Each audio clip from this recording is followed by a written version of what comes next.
ka ng buo. Kasi ngayon, may pangalan ka, may trabaho ka, may problema ka, may kaaway ka, may taong iniiyakan. Pero darating ang araw, ikaw, ako, picture na lang, kwento na lang. Ganon kasimple. Kasi lahat po tayo pansamantala. Yung galit mo ngayon, lilipas.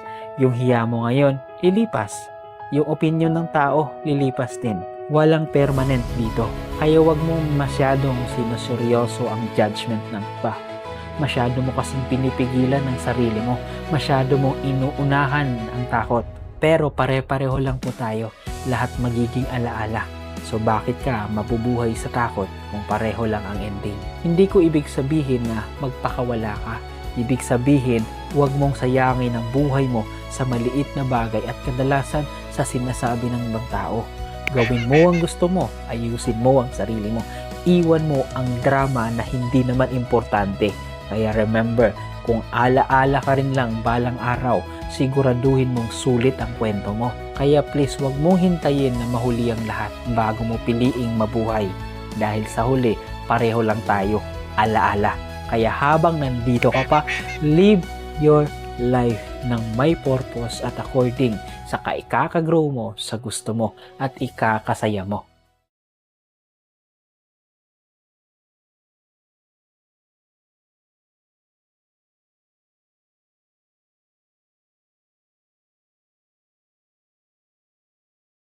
One day, magiging ala-ala ka na lang, ganun din sila. Kaya mabuhay ka ng buo. Kasi ngayon, may pangalan ka, may trabaho ka, may problema ka, may kaaway ka, may taong iniiyakan. Pero darating ang araw, ikaw, ako, picture na lang, kwento na lang. Ganon kasimple. Kasi lahat po tayo pansamantala. Yung galit mo ngayon, lilipas. Yung hiya mo ngayon, lilipas. Yung opinion ng tao, lilipas din. Walang permanent dito. Kaya wag mo masyadong sinuseryoso ang judgment ng iba. Masyado mo kasing pinipigilan ang sarili mo. Masyado mong inuunahan ang takot.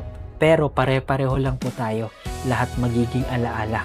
So bakit ka mabubuhay sa takot kung pareho lang ang ending? Hindi ko ibig sabihin na magpakawala ka. Ibig sabihin, huwag mong sayangin ang buhay mo sa maliit na bagay at kadalasan sa sinasabi ng ibang tao.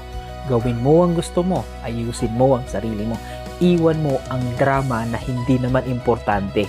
Kaya remember, kung ala-ala ka rin lang balang araw, siguraduhin mong sulit ang kwento mo. Kaya please, wag mong hintayin na mahuli ang lahat bago mo piliing mabuhay. Dahil sa huli, pareho lang tayo, ala-ala. Kaya habang nandito ka pa, live your life ng may purpose at according sa ikaka-grow mo sa gusto mo at ikakasaya mo.